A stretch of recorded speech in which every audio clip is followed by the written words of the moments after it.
All right, so welcome to my home. I figured I'd do a video on the new Emotiva MR1L. I have been researching receivers for like a long time for my 7.1 surround sound system. I've been using an old Harman Kardon for many years, which was when they were first coming out with 7.1 channel receivers back in like 2004. So believe it or not, I've been using that receiver for that long. And the way that I got by was by, taking any HDMI connections and connecting them directly to my monitor. So that Harman Kardon receiver, it performs beautifully. It's only 55 watts per channel, but it has a high current amplifier section inside of it. So to me, for many years, it always felt like it was more than powerful enough. When I first purchased it, and for surround sound purposes, it always felt like it was loud enough. So I guess I'm getting a little bit into the story of why I ended up getting a new receiver.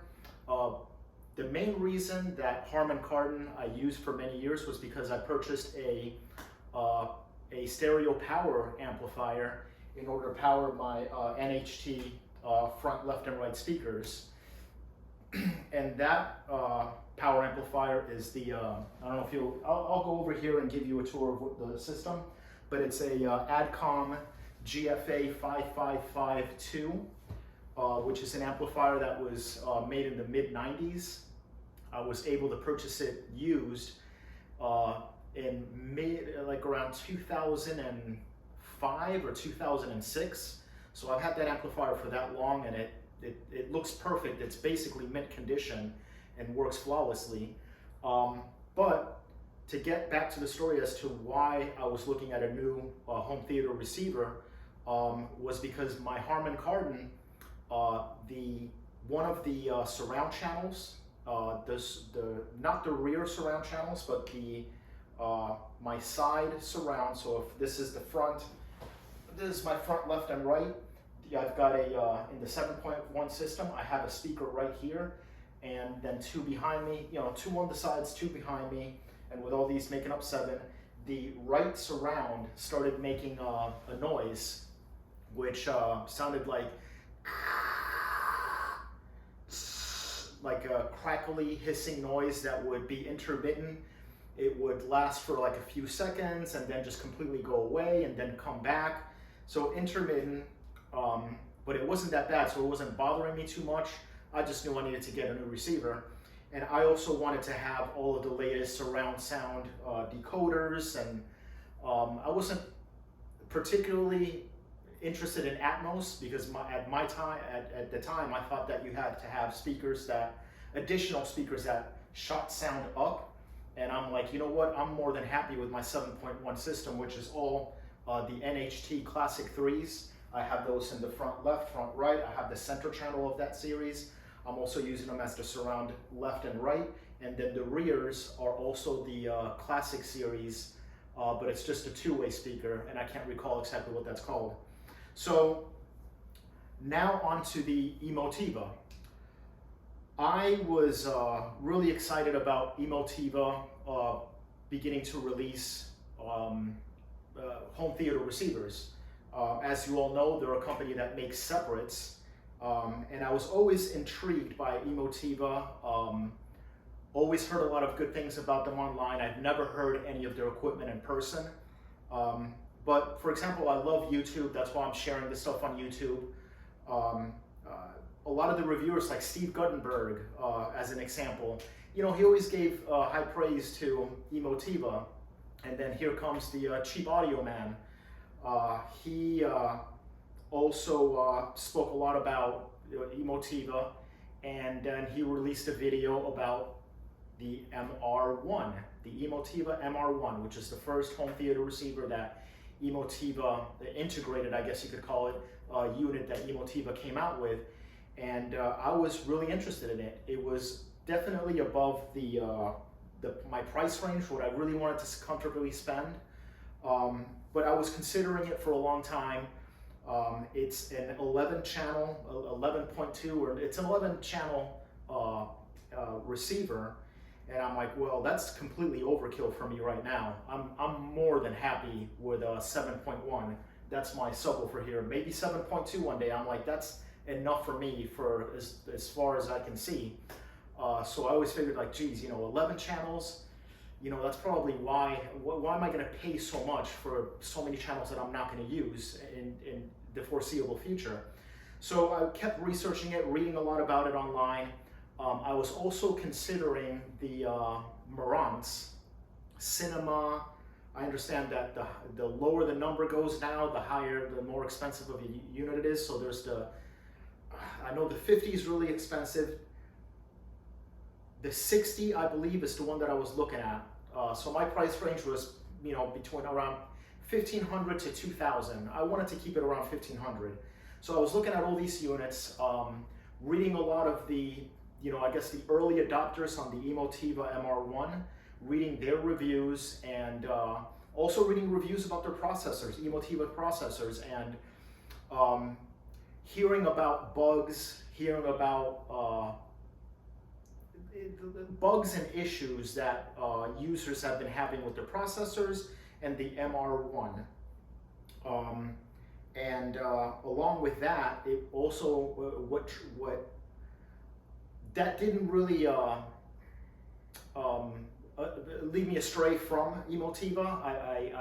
I still had a feeling in my heart that, if they're doing all this work, they must support their customers, have technical support, all these things, which I read online that people were receiving support for their purchases of the equipment that they got from Emotiva. So the main thing for me was the sound quality.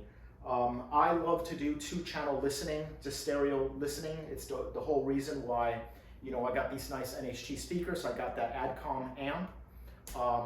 And for music playback, I have a Project DAC, which I play music, or I stream music from an Apple laptop, and I send it to that DAC. So essentially what I'm trying to say is that I like to do a lot of 2-channel listening.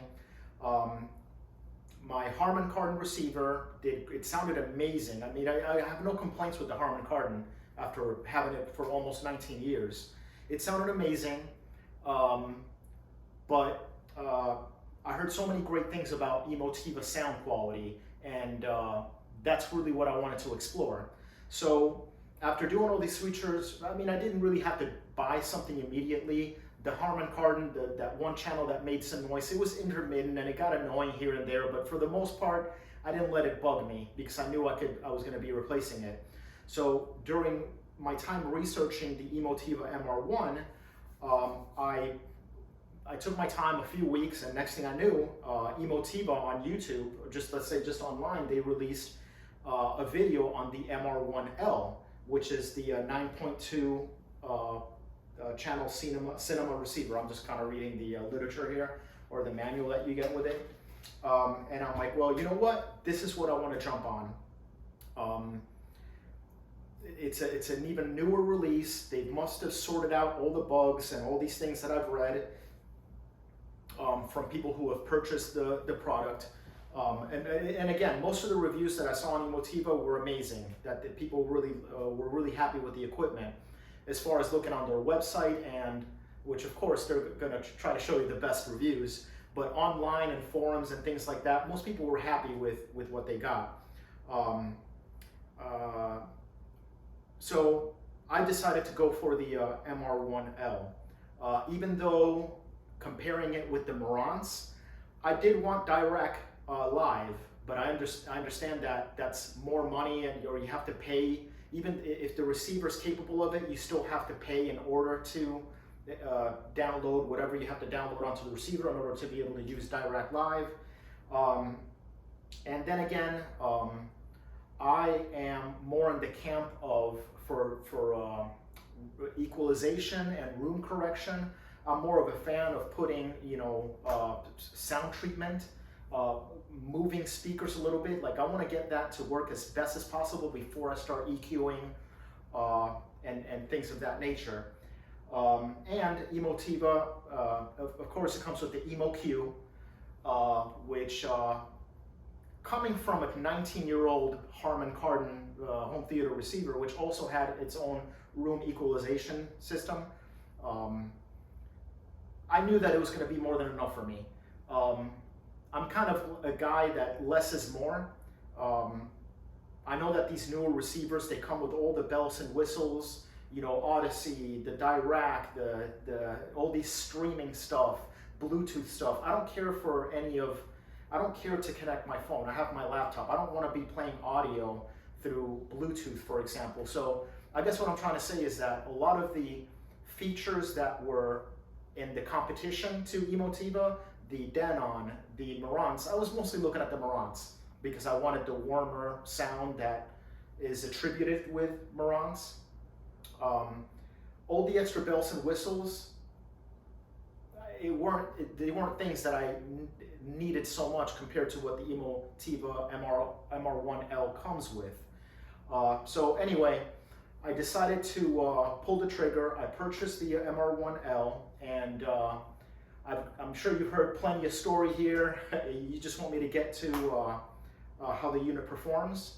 I've had it hooked up for like about a week, and as far as the first thing that I did was play music, because I am looking to possibly retire my Adcom GFA 5552, my stereo power amplifier, because it's getting up there in age. You know, it's a mid-90s product, and supposedly, you know, after so many years, the caps could need replacing, maybe the filter caps and all these things. To me, it sounds perfect, but I figured, hey, someone out there, or a lot of people out there, would purchase that unit from me in a heartbeat, and I could move on to getting a new stereo power amplifier if for any reason I feel that the MR1L is lacking, which I didn't think it would, or if I want to upgrade in the future, I could always do that. So the first test for me, or my first intention, as soon as I hooked up the Emotiva, was to compare it in two-channel listening, sound quality to the Adcom. I've had the Adcom for so many years, and these speakers for so many years. I purchased these NHT Classic 3s literally like within the year that they came out. These got rave reviews from Stereophile, all these magazines back in the day. These speakers got rave reviews, so I purchased them at around that time, which must have been around 2005-ish. So I've had these speakers for a really long time. I'm very familiar with what my setup sounds like. And when I hooked up the MR1 to get to the sound, what I found is that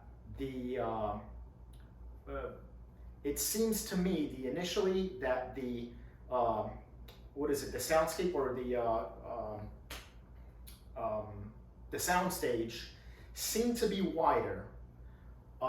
The sound seemed to be more engaging, and it felt like maybe it's because maybe they boost a little bit of the treble or high frequencies, and maybe the lows kick a little bit more, but by a very slight amount. It just sounded a little bit more engaging, but the soundstage was so much, it felt like it was so much wider at first that I'm like, wow, am I sitting too close to the speakers? Like I almost kind of wanted to get back from them to have the soundstage still be something that I saw in my mind's eye as I'm seeing a band play in front of me. With the MR1, I felt like I was more inside of that soundstage, as a way to put it. These were first impressions before I started doing A/B comparisons with the Adcom. So that's one of the first, as far as sound impressions, that I got. What I'm going to do now is go over and grab my phone. I'm doing this all in one shot, guys. I just moved to this house, and I have to connect my desktop computer, and that's where I could do video editing and all that stuff. So I'm just doing this video in one shot. So if I'm rambling here, you can just kind of fast forward. I'm just kind of dumping this all out from my mind right now. But I'm gonna kind of get close to the units here and tell you a little bit more about some bugs that I'm noticing with the MR1L. And as I walk over there, I'll tell you that one of them has to do with when you turn the volume up and down, whether it's on the remote or on the unit itself. When you are getting up in the volume goes up in, I don't know if they intended to be decibels or something, but at around 40 to 50, as you're going, cranking it up from 20, 30, 40, 50, you know, it goes up, you know, 31, 32, 33. And as you're getting to 40 and getting close to 50, there's like a little, and it's kind of like it sounds like a digital jitter, or I don't know if that's the best way to describe it, but it's noticeable, and it's as you're going up in volume. And once you get to the volume that you want to be and you stop, you don't hear it ever again. So that's an odd thing that other people on YouTube or people that have discussed actually the MR1, not the MR1L, because I haven't found anything on YouTube on anybody talking about the MR1L. That's the reason I'm taking the moment to do this video for anybody that's looking to purchase this unit. So I'm gonna go grab my phone and kind of show you a little bit of my setup. All right, so hopefully I'm not too shaky here. Here is the Emotiva receiver. This is the Adcom GFA 5552. It is not connected at the moment. All this stuff is, excuse the wire mess. Again, this is, I'm just getting this system going in a new place. So the cable management is gonna come another day or at another time. So this is all connected to this PowerQuest, whatever you call this thing, surge protection and strip, whatever the hell. Okay, so let's talk about some of the things that I noticed as far as glitches and things like that. I mentioned the one about the volume. The other one is that I have this Denon. This is a universal Blu-ray player. It's not a 4K. When I play music that's in super audio CD or music in general, even CDs, when I first got the unit, I would play a CD and I would turn off the TV. So all of the audio is going from this unit to the Emotiva via HDMI. And as the music would start playing, I'd get a pause in the music. And I'm like, what the hell's going on? And then this thing here would tell me no signal, how it is right now, because the Apple, right now it's hooked up to the HDMI for the Apple TV, and that went to sleep. So it shows no signal. So I'm actually kind of glad that it did that right now, because that's not a problem. That's completely normal. But when I'll be playing a CD and there's music playing here coming out of the speakers, suddenly it would just stop and this would say no signal. And then I'd be like, what the hell? I'd wait a few seconds. It might take it 3 seconds, and then suddenly music starts playing again. So I'm just gonna get in here in the frame. So that was frustrating at first, but I read people that own the MR1 saying that whenever they experience glitches like this, that talking to Emotiva technical support, that they would ask them to power down the receiver and also power it down in the back. This has another power button in the back, and to even unplug it from the wall. So I took all of those actions, and I continued to play super audio CDs or regular CDs, and I didn't have the issue again, at least for that evening of playing music. I believe the next time the next day I went to play music again, and I had the issue again, and I just powered it down and rebooted it, let's just say, and the issue never happened again for probably almost a week. And then today I was playing, I was switching from the Adcom, not switching, but I was hooking up the Adcom to my front speakers via the analog outputs for front, left, and right on the Emotiva. Basically, I was getting the Adcom to play my front speakers so to see if I could hear a difference between the two. And while I was doing that and playing a CD, again, I had the issue where the the Emotiva stopped playing the music and saying no signal. And I shut it down, I turned it on again, and I haven't had the issue again. So I'm a little bit concerned about that. It's annoying. And that's why I'm making these videos. I think you should know. I'm going to reach out to the Emotiva technical support eventually. But that's the only two issues that I've ever noticed. The first one was, like I said, with the volume as you're turning it up, it's like some sort of a digital glitch sound. Not high pitched, it's just like a very faint that happens as you're going up and down in volume at around, you know, the high 40. You know, if I let me show you here. So right here I'm at 40. So around here, this area here, going from 40 to 50, there's a little sound that happens that if you're not paying attention, you won't even notice it. But I can't help but pay attention. So I am, let's see here, what am I? So I've told you about why I purchased a unit, the glitches, what I'm gonna do, or the two, I don't know if we want to call them glitches. Anyway, the two undesirable things that I've experienced with it.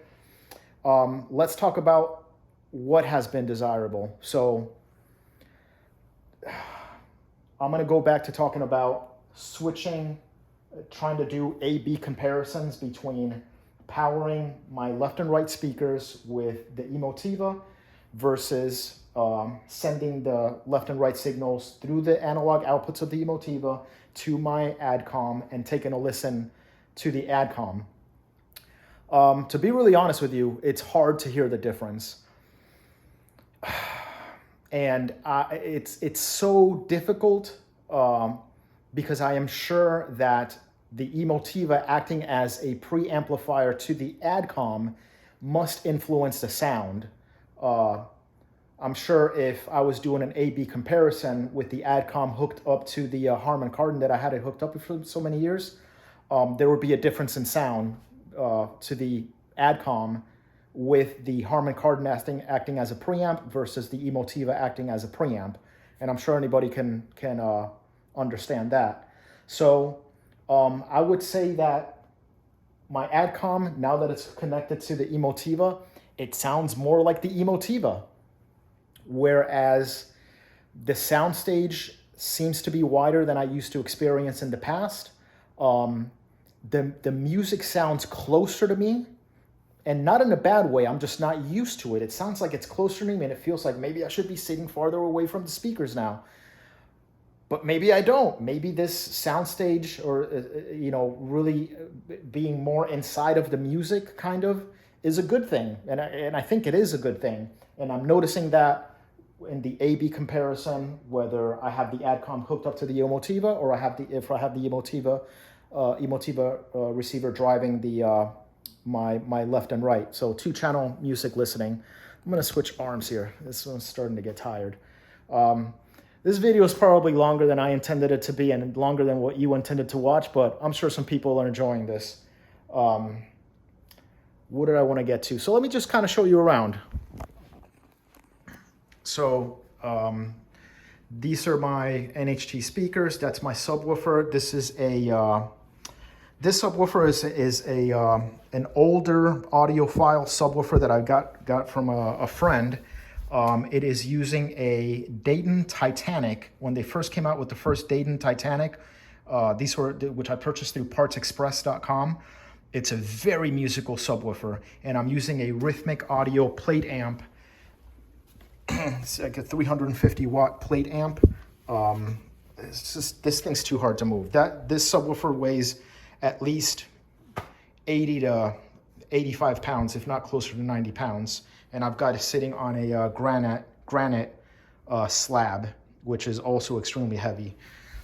And well, you can kind of see down there. That's the sub down there. I love that subwoofer. It's amazing. Very musical. So let me just kind of move around here so you could see the rest of the system. These are the side surround speakers. This is again another NHT Classic 3, another NHT Classic 3 in this bookshelf here, I guess you could call it. And then behind all of this, let me just kind of step back some more. These are the other NHT speakers, which are, you know, at the moment, this is a temporary solution right now. And these are the NHT Absolute Zeros. So these are all, I guess you could say, timbre matched speakers all around me. Here is the old Harman Kardon, which is in excellent condition. This thing is as heavy as the MR1L. It's got a really beefy transformer in it. So again, it's a very high current amplifier for what it is. At 55 watts per channel, it's 55 watts per channel, all 7 channels driven, and with the 2 stereo channel driven, it is 70 watts. And this thing, it's a champ. It sounds amazing. I was very happy with it for a long time. So let me just kind of go back here again. So thank you for watching. I am going to continue to do A/B comparisons of the going back to 2-channel music listening, because